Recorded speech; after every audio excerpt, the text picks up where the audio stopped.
తన స్నేహితుల్లోని కొందరి వల్ల తన కెరీర్ నాశనమైందని టీమిండియా యువ బ్యాటర్ పృథ్వీ షా తెలిపాడు. తన స్వయం కృపరాధంతోనే ఇలాంటి పరిస్థితి తలెత్తిందని చెప్పాడు. గత 2 ఏళ్లుగా తాను క్రికెట్కు ఎక్కువ టైం ఇవ్వలేదని తప్పిదాన్ని పృథ్వీ షా అంగీకరించాడు. పేలవ ఫామ్, ఫిట్నెస్ సమస్యలతో ప్రొఫెషనల్ క్రికెట్కు దూరమైన పృథ్వీ షా ఐపీఎల్ 2025 సీజన్ మెగావేలంలో అన్సోల్డ్గా నిలిచాడు.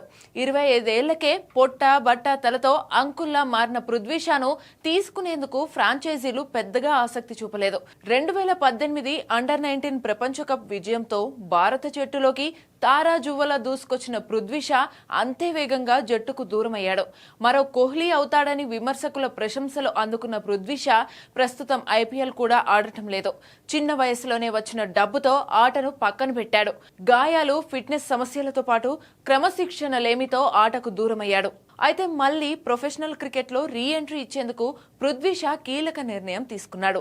దేశవాళీ క్రికెట్లో ముంబై జట్టును వీడాలని నిర్ణయించుకున్నాడు.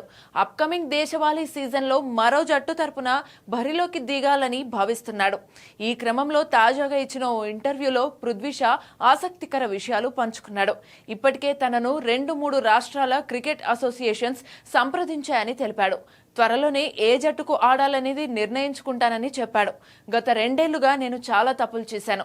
క్రికెట్కు సమయాన్ని కేటాయించడం ఆపేశాను. కొందరు స్నేహితులు క్రికెట్ నుంచి నా దృష్టిని మరల్చారు అని పృథ్వీ షా తెలిపాడు. ప్రస్తుతం ఫిట్నెస్ సాధించి టీమిండియాలోకి రీ ఎంట్రీ ఇవ్వడమే తన లక్ష్యమని చెప్పుకొచ్చాడు.